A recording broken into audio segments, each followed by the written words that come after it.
Hey everyone, and welcome back to Best Podcast Ever, which has had an extended hiatus.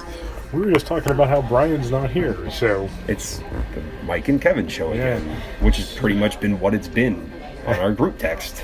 More or less. Brian is currently in the wrong hemisphere. Brian is currently in the wrong hemisphere, and we were just talking about how, if he doesn't come back, he's going to miss out on Scale Extra NASCAR IROC. He's currently in awe of watching the toilet go down the other way. Drop bears, and whatever other things Australians do that. Watching the Bathurst 1000 sitting on 40 liters of whatever the maximum is, and then buried another double that underneath it the week before. Oh, yeah. And then buying the Foster's Porsche, that's an Indy shirt, which you should totally do as well. Now available in women's? Now available in women's. None and of the other shorts, apparently, is what we're agreeing upon. None of the other ones are yet available in women's. If you get as excited about Foster's Indy t-shirts and these shorts, you too can be an Indy.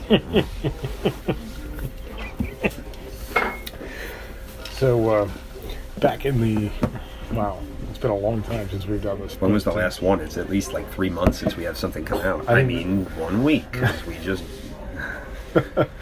I think it was August. I've lost track of our even fake timeline now. The August one, I think, was the last... August was the last time we even... But I don't think we ever posted it. That was the last one we recorded. We could just shoot this one out in the raw. Yeah, I think we could. BPE28 Raw Dog. Similar to Yellow Dogs. I think we're up to 27. Oh. Yeah. Hey, Brian. We've... mini golfing in indoor 110-degree weather. Sampling Australia's many fine mini golf facilities. And in the meantime, we've run 2 of Brian's favorite races without him. I don't think they're really Brian's favorite races. They are, because we said they are. They're our favorite races, which means races. 2 out of 3 counts as Brian's vote. He's not allowed to have his own thoughts. Brian likes the vintage F1 race, the old Vincos. That's true. Which we also recently ran. Well, I didn't run vintage F1, but... We ran the Nico Classics as an IROC, which I was fine with because I hate working on those. I didn't mind running them. And switching to Enduro, as we've done for the last couple of races. So I think the last episode we actually ran was where we very carefully explained that there are different types of race formats. Oh, that's right. Yeah. I think I was here for that one. Yeah. But yeah, the switch to Enduro has been, giving us a lot more racing, and we're definitely allows mistakes to be made up for. I mean, I think that's really what it's all about. Because otherwise, you get a car set up and you take it out in the first turn over and over and over and over again, and suddenly you have a couple of ones up on the board and you're done. Now you can do that, but at least you'll get the set number of laps to go with it. Right. And I think the reason why Enduro works now so much is because we don't have the people there to, yell at the marshal. Yeah, well, I mean, that's the difficulty. Obviously, it would be nice to have more marshals, but as long as you have people that are, being okay about understanding that you just don't want to fall off. We had a new guy stop by tonight who seemed interested. Yeah. Well, if you're listening, Andy, thanks for stopping by. We'll be racing with you in the future. And hopefully next week you show up. Then like, subscribe, and share. Buy our merch. Be one of the group. That's the first thing you have to do, actually. That's the cost of entry. This is like the Stonecutters. Buy all the merch first. It's like the Boy Scouts. You got to buy the shirt. Hope that there was no Andy before you. There was. In the tub days. Oh, God. He stopped by not long ago. Really? Walked in. Really? Kept his hands in his jacket pocket. He's like, mm-hmm. And did the Abe Simpson thing where he walked in, took his hat off, walked in, put his hat back on, and out the door he went. Wow, that's He had like a beard. Like seeing a ghost. He's done that across the last probably 15 years. I think when I first started, he was just stopping, but every now and then he'd be like, whoa, it's Andy here. And then he was gone. This is the kind of content Brian doesn't like. I mean, we didn't say anything bad. A guy came, he left. It had been a while. A lot of people did that. He was a racer. He did things. Yeah. Nothing bad. Never did anything wrong that I can recall. I don't. No. Good job. Maybe no one liked the word name Andy. I don't know. You know, some people write it on cowboy boots. Toy Story reference for you. I got it. I got you. But, I'm not sure the age of our viewers. Yeah. It's good. Yeah, thanks. Look at it, buy it, buy it, look at it, buy it, buy it. Look at it, buy it, buy it, look at it, buy it, buy it. Look at it, buy it, buy it, look at it, buy it, buy it. Oh, am I on there? Yeah. We were just talking about useless NASCAR information and who practiced in place of Jeff Green in practice 2 on Saturday morning. Geoff Bodine, winner of the Bristol Bush race when Mark Martin pulled in the last row. Or every Bush race in 2000, and was shown how easily replaceable he was when he failed again in the Cup Series. I always hated the Greens. Yeah, well, David was the other guy, right? David Green, there was a couple of them. Steve Grissom, who just happened to look like David Green, so I hated him by association. Anyone who drove for Kodiak for some reason. Which Steve Grissom did at one point. Exactly, when he lost the rear axle out of the car in Atlanta. I forgot about that, yeah. How many times did the 41 Kodiak car just get destroyed? Or wound up upside down in a catch fence somewhere? I'm trying to think of other horrible wrecks. I mean, the Craven one is what you referred to as cravening when you... You know, when Wickens went up into the pole or fence at Pocono, I'm like, whoa, he cravened it. Yeah, it's an elevated version of cogating. Bobby Allison had the worst one, but you don't refer to it as that. He's the reason to have restrictor plates, but no, you craven something, you did it good. The Jimmy Horton. Like Jimmy Horton do in practice tonight. It wasn't as spectacular, though, as a Jimmy Horton. Jimmy Horton, it was like, you just went right over. Up and over, yeah. Yeah, I remember that aerial shot. And they look down on and they're it. like, where's the car? And he gets out and he's fine. I'm like, that was like a how many story fall down that. Rolling down the other side of the banking, yeah. Like, that was pretty steep. Remember the Elliott Sadler wreck in 03 in the EA Sports 500 was pretty nasty because he didn't just flip, but then it barrel rolled up the banking, and that was brutal. Oh, I think I remember that, yeah. That was one of the last years that I watched with any consistency. Yeah. Then he flipped over again a couple years after that. And then Ryan Newman took over the mantle of having cars land on him or flip over. Yeah. The most spectacular wreck that I've seen in 18 years of Can I guess racing. before you... Oh, in stock car racing, I want to say NASCAR. I was going to guess what it would have been. No. I have an answer to that, too, but might as well get it out there. It happened, the worst non-wrong way wreck that I've ever seen in stock car racing happened last week. And I just kind of lazily deslotted, and my good buddy Kevin came along and ended both cars. I didn't even see it. He did Forza damage to his own car where the headlight lenses went flying in every direction, but nothing else. There's a chip missing out of it. Is there? Yeah, out of the splitter, out of the front splitter. 10-foot wide splitter on the front of the BMW on the end. A bite taken out of the 935, so wide body fender also. So actual body damage doesn't happen that often in slot cars, but it happened. But the worst NASCAR wreck of any level, there was that, 2000, there was a Goodies Dash wreck. Geoff Bodine. I was thinking Geoff Bodine, but if you're saying Danny Bagwell, that's the next one. That was 99, I think. 99 or 2000, yeah. Those were 2 consecutive years. But yeah, you're right. The Bodine one might have been worse. I just remember, I can't remember the announcer. He's like, oh, this is going to be good. For everyone except Geoff Bodine. That was during the time that he was going by Jeffrey also. People need to take me seriously. I'm going to show them how good I still am.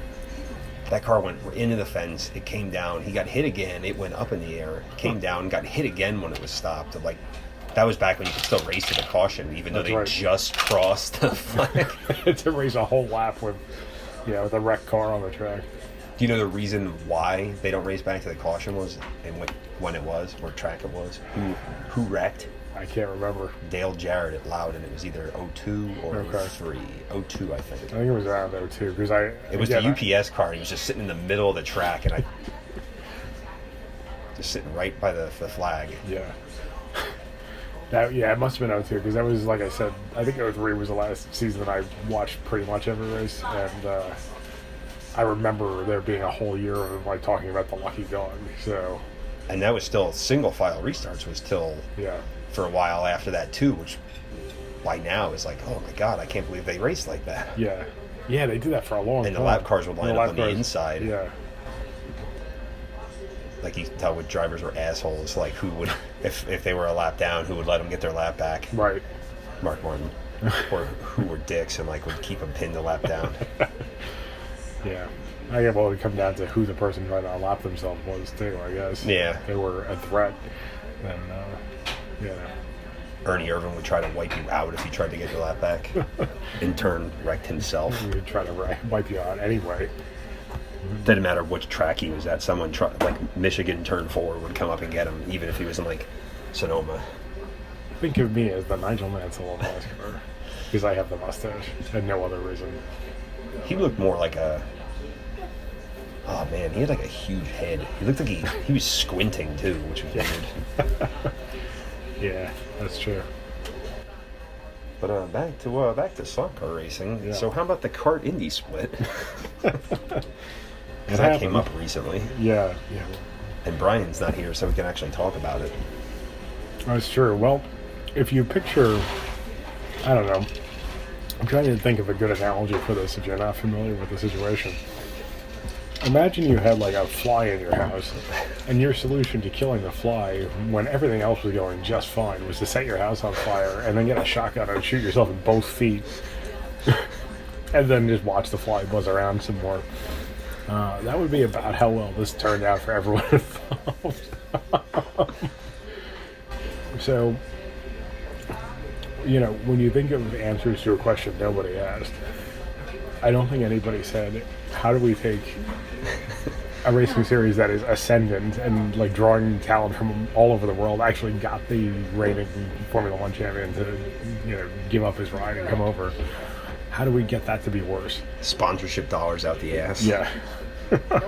Everything was going really well, and it was right at the time where NASCAR was starting to go a little bit mainstream.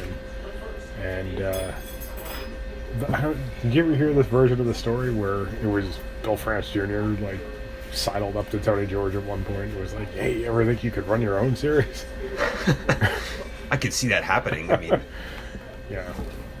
you'd be like, hey, you're a competition to me. That was pretty much, he was the beneficiary of the whole thing. I mean, to the point where, like, You see how we run production-based engines? You should too. in not production-based cars, not even silhouette cars. But, yeah. You make the cars heavier, though, and less powerful. That's a good combination. And less downforce. And really freaking long, too. Like, make the wheelbase as long as the cars used to be. You see that Cadillac Eldorado pace car? I mean, it really was ridiculous. And they're still kind of longer than they need to be, but during the IRL years, like the transition back to the Yeah, merger, they are really. I mean, I started noticing because I hadn't been to an IndyCar race of any kind in a long time, and right before the merger in 2007, I went to the race in Mid-Ohio because it was a doubleheader with the American Le Mans Series, so I figured 2 races one weekend, let's do it.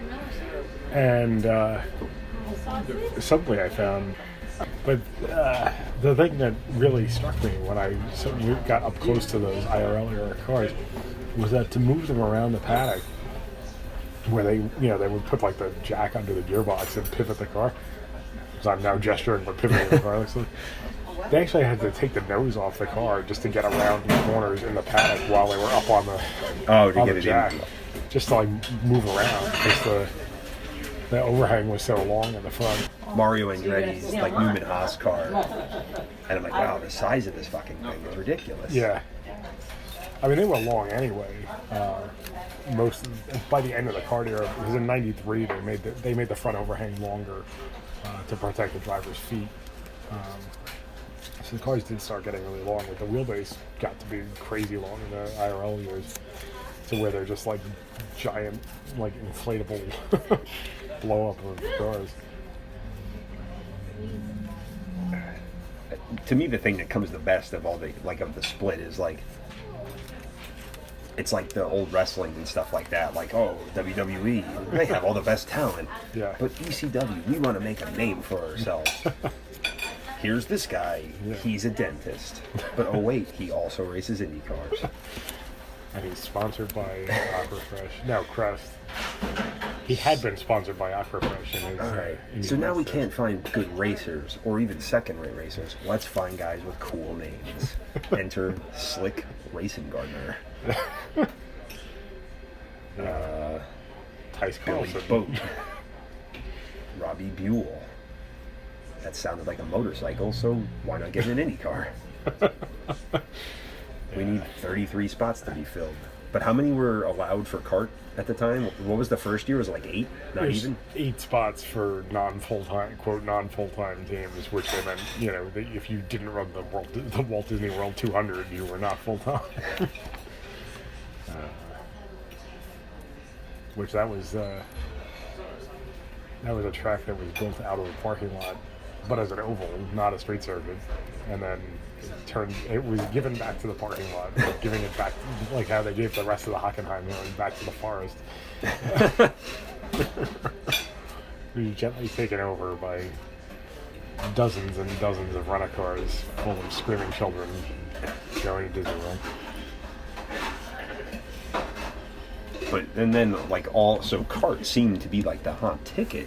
Yeah, and it hung in there pretty good for a while. They had the better cars, they had better tech. Yeah, the first 3 or 4 years after the split, they hung in there pretty well. It looked like it was pretty obvious which way this was going to go, if it was ever going to remerge, whose terms it was going to be on.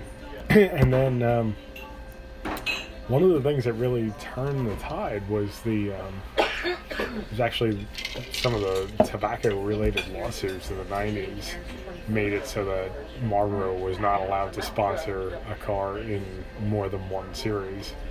And they simultaneously said, hey, the single race that the most eyes are on is Indy, so they wanted Roger Penske to go back there. So the first year Penske went back to Indy, which was like 99, 2000, they ran the Marlboro livery with no Marlboro It's the barcode. It wasn't even the barcode. Wasn't even a It was barcode? blank, yeah. Really? But after Who ran that? Was that Jill DeFerrin? DeFerrin and Castro Evans, I think it must have been 2001. No, 2001 Montoya won. No, 2000 Montoya won. Did he? Who won in 2001 then? I thought it was Montoya. Castro Evans won 2 in a row in 2001. Maybe it was and 2002. When did DeFerrin DeFerrin won in 03. Oh. Yeah, because Penske then won 3 in a row. But the first year, yeah, it was Castro Evans won in the non-Marlboro car, and then the next year he had Marlboro sponsorship because they had gone full time to Climbing the fences in the white and orange. Yeah, that was when he got rewarded for switching full time on that dubious yellow and all, lap 198. I think what killed the kart series was the movie Driven. Starring Packwest Racing and Sylvester Stallone and Till Schweiger. that's right. Burt Reynolds. Gina Gershon as the angry. I'm sure somebody again, maybe Bill France again, let's say, wandered into the kart owners meeting and said, "Hey, Andrew Craig, CEO of Kart, who will later be replaced by Bobby Rahal. What would really helped us was Days of Thunder. What you needed to do is have a movie about your series." But who was it based off of? Nothing. It was based on nothing. It was just a hollow mess of really badly done action shots. Actually, Steve Olvey, who was the medical director for Card, had a book out about 2 years ago. Some really gruesome stories in it, as you would expect. But one of the picking brains off the track stories was about getting to be an extra in Driven, because they had asked the safety crew for so much info about making the crash scenes realistic, and to thank him they let the safety crew be in a crash scene. And he was like, yeah, this is going to be great. They asked us for so much information. This is going to be the most realistic racing movie ever. And then he saw it and he was like, I looked nothing like what I thought it was going to be. Hard accidents, head-on accidents into concrete walls. He's like, somehow a car launching into a river over. Yeah, he's like, they asked it. Yeah, he specifically talked about that too. He was like, they asked us for so much detail about how to make the action and even the crashes believable. And then they filmed all of the stuff that they told them to film that they were going to need to make it look good, and then they didn't use any of it. Some of the accidents looked real, as in if you saw a cart car go head on into a wall in the middle of a corner. Then or I've never seen a car flip over at Milwaukee. No, I don't think. Probably not. But either way, weren't the rescue guys sponsored by Cool Green? Simple Green. Oh, okay. For some reason, I thought it was Cool Green. No, they were, for a long time, they were sponsored by nothing, and then during the split years, they became the Simple Green safety team, which it worked because that's the only degreaser I use. So. If you're needing to clean brains off the track, use nothing more than Simple Green. If you want me to... If you see Paul Tracy's, just leave it there. If you want me to buy your degreaser, what you need to do is go back in time and sponsor the car safety team. There's so much product placement in that movie, it was ridiculous. I actually have to... Hey, Brian, we're not talking about supermarkets right now. We're talking about Simple Green, so... we can bring up supermarkets Sorry. somehow. I'm just going to mention that I have to go home after this and dilute some more Simple Green, because my sprayer of 2 parts water to 1 part Simple Green is empty. And for kitchen use, you don't really need full strength. If anything, it actually becomes more greasy. I'm really hoping we get sponsored by Simple Green right now. It's non-toxic. Ooh. It smells vaguely like mint. In fact, I think there is some wintergreen in it. Because what a crossover into slot car reviews. It is actually good for cleaning slot car tracks, if at full strength, when you're not putting water in it, because you don't want to put water in or stacking the boxes rails. all over it. Simple Green, good for a full strength, diluting those cardboard boxes in the mush. Yeah. And it's non-toxic, so you could feed that mush to a child.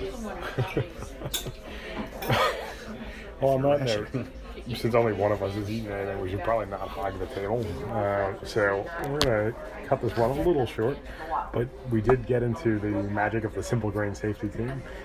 Little Al's giving us his big thumbs up on Kevin's shirt right now. I'm thumbs upping, acting as if you could see this. Reminding us to go to the merch shop and buy a Little Al shirt so you too can thumbs up the Simple Grain safety team, and thumbs down Driven, just stand on your head for a while. I only had it on VHS. Yeah. So, holy shit. What happened? So, speaking of what we were talking about, worst wrecks before, 7 minutes ago on the Winston Cup history group, one of the worst wrecks I'd ever seen, Geoff Bodine's wreck at Daytona in 2000. Look at that, you could see him. Yeah, you can wave to Geoff Bodine. As he waves back to you. With both hands. With that sad face put on his helmet. Well, what a way to end. Hope you're still about to hope your dreams tumble through like Geoff Bodine. Look at this guy walking up the stands. I need more popcorn. Yeah, I was going to say, when you're coming back from getting a beer, watch for the flying wreckage of Geoff Bodine, or Jeffrey Bodine, if he wants to be taken seriously. Catch you next time. Bye.